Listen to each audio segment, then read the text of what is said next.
But this first National Inter-Caucus Conference is really a celebration of the tenacity, of the talent, and the unity of the black spirit.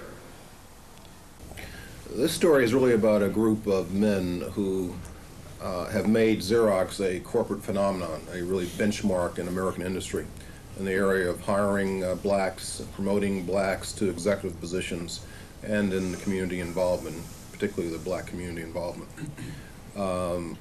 You've had a chance to meet the gentlemen.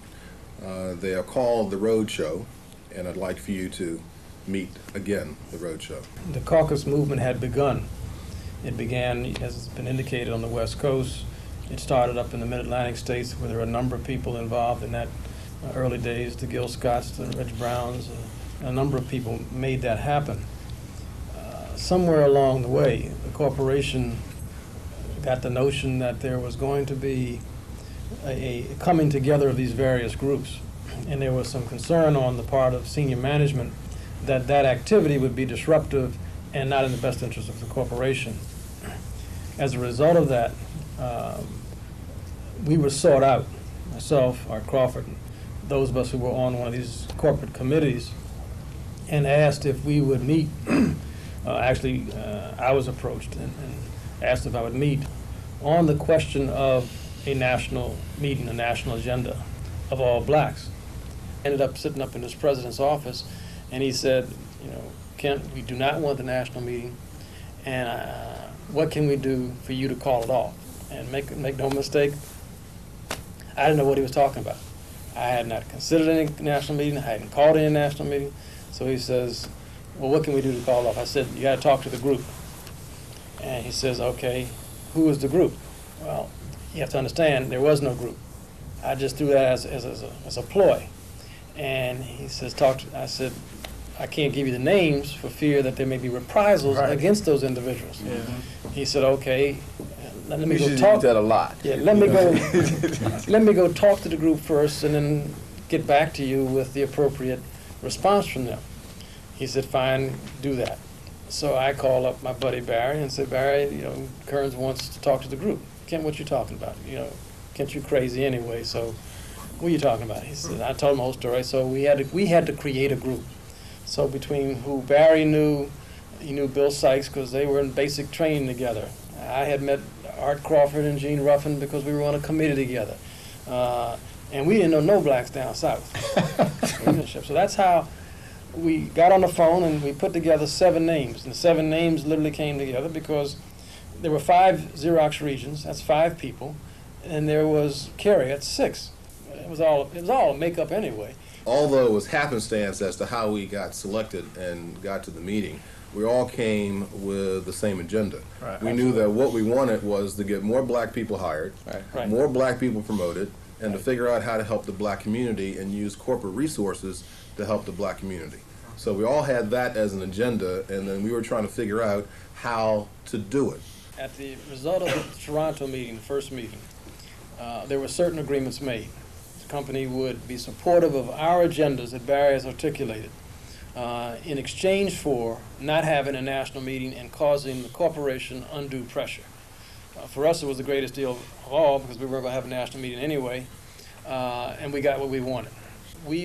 That the corporation would allow us to determine a leadership group up to 20 people who would then move around the company, around the corporation geographically as a leadership body to begin to teach, to train, to espouse the kinds of principles and models that already had been developed on the West Coast and the East Coast.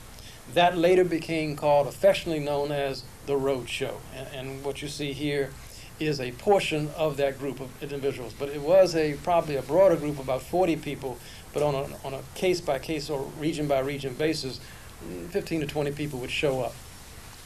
Now, when we got to the meeting, the second meeting in Chicago, early on in the meeting, there was a recapitulation by John Lewis, the affirmative action manager, of the agreed-upon items and the strategy. After that had all been done, the part about Xerox paying for it was left out.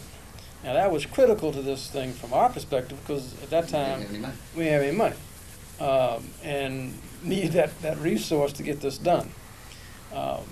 Bill Hamilton raised that issue, and it was kind of dismissed.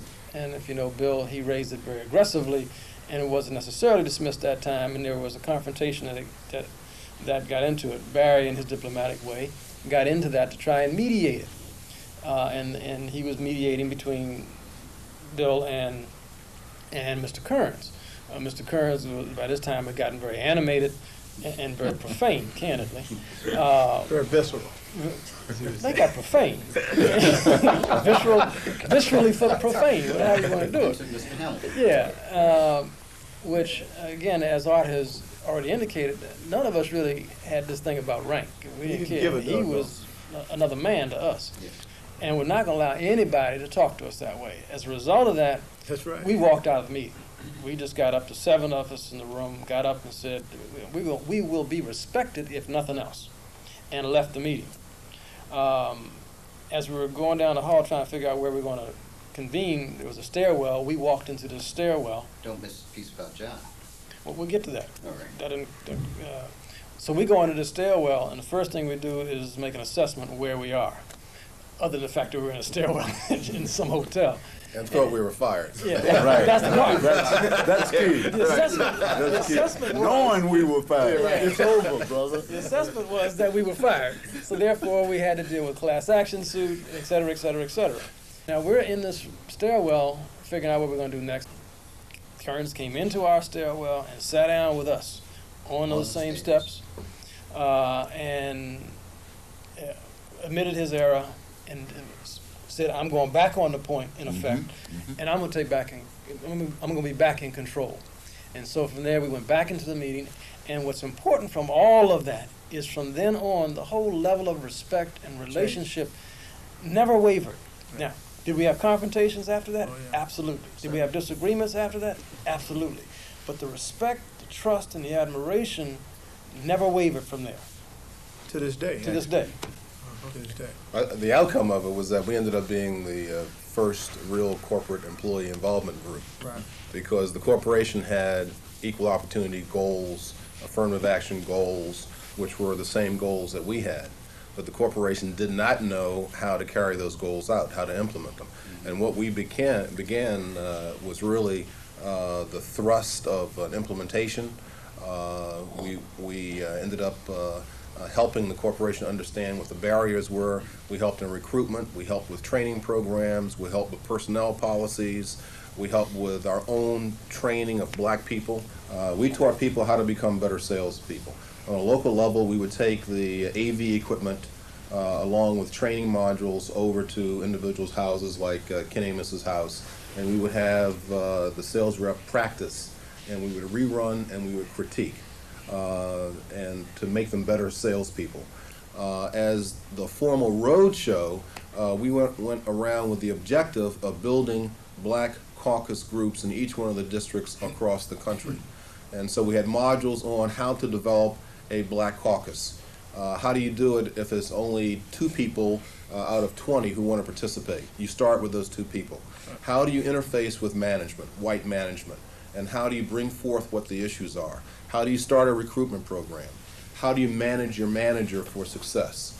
What is the informal and the formal criteria for success? How do you understand that? What is the MRP, the Management Resource Program? What is it? How do you understand it? How do you get on it? And so we all had various modules, and the other guys can kick in, but it would last a weekend with these development programs, communication programs. And the programs would be funded, and we would travel. I'd say everyone here during the course of any particular year would be at no less than 5 and probably up to 6, 10 yeah, 5, different caucus meetings across the country. And what's important here is that all this was done on our time as black employees. On the weekend. Right. This was all weekend. And funded by us, with the exception of the group that traveled around on Xerox's, at Xerox's behest. But all the other employees who showed up to this day show up on their expense, on their time. So the corporation really had no control over what we were going to do. And that was a conscious decision on our part to say that we wanted to maintain our integrity and our independence. so that we could make those kind of trips. Well, that was never the thrust. Right, You, yeah. you see, this whole aspect of being union-like, That was management. that was management. And I think that was perception. more of a ploy on management to keep us off guard. We wanted to be family-like. Right. Right. And Right. our They kept efforts talking were devoted to the family. The corporation had a good working relationship with the union, but they felt that it had legal barriers that would formalize how they would work with a union, and they were trying to avoid that.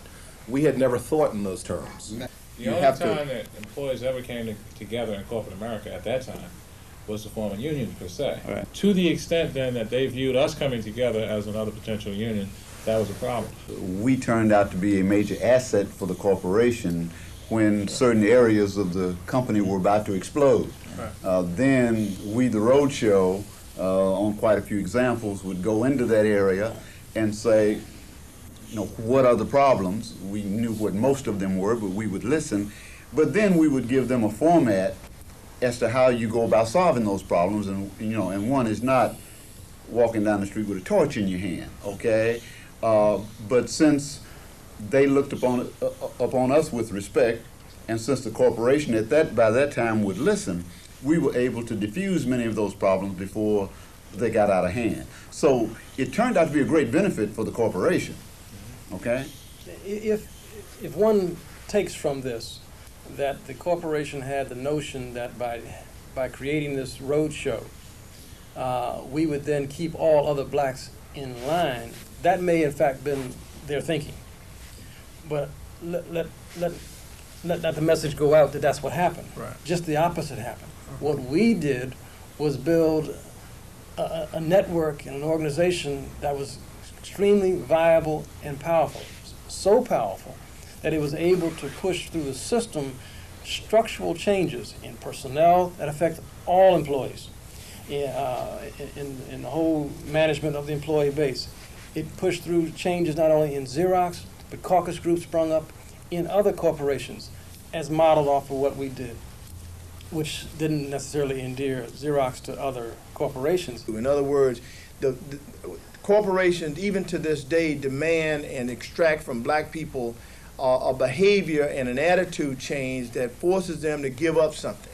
And what we were determined to do, and have not given it up to this day, is not to change our basic blackness just to keep a job. And when we first started, white management was unsure as to whether or not blacks could sell, would be accepted by the white customer base. We had to go in to perform to prove that management was wrong and that we were top performers. Once we conquered that, we had to prove that we could lead white people. And that was the barrier for blacks becoming management candidates in Xerox and in the rest of corporate America. Xerox was ahead of its time. But we had to fight for the management positions to prove that we could perform and lead people who were non-black. When we got to the district manager or branch manager positions, the issue was, were we conceptual enough? Yeah. That was a term that meant, were we smart enough to be able to manage sales, service, and admin? The performance was our number one principle.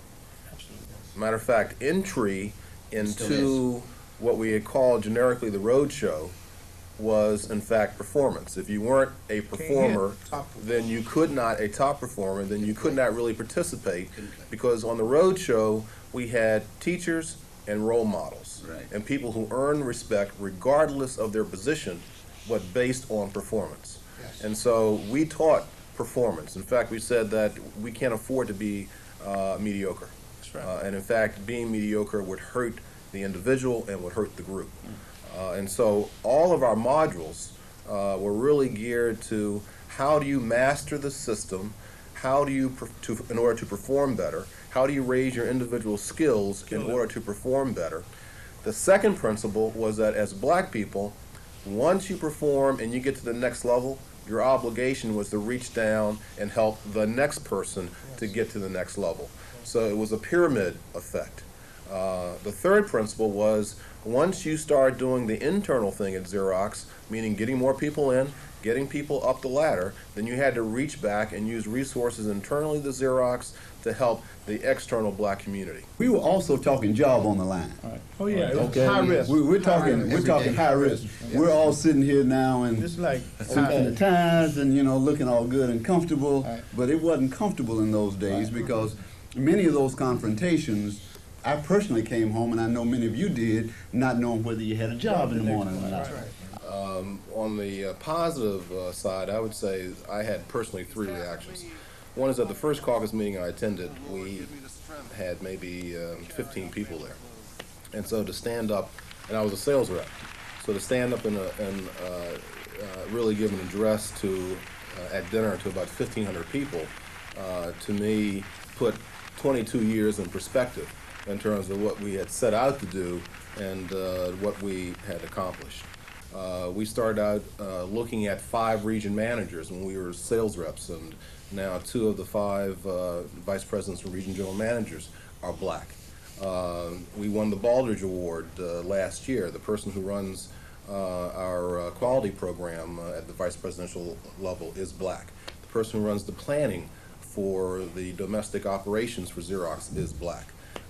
And so when you look out over a room of 1,500 people, and we started as sales reps and tech reps and trying to get black people involved, and to see what has happened was emotional for me.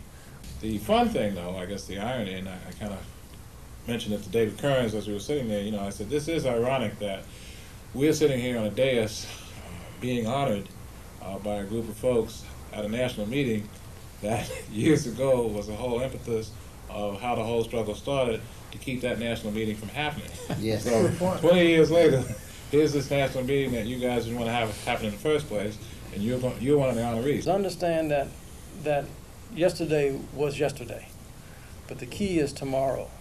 And we must find the new frontiers. And our day has come and gone for defining what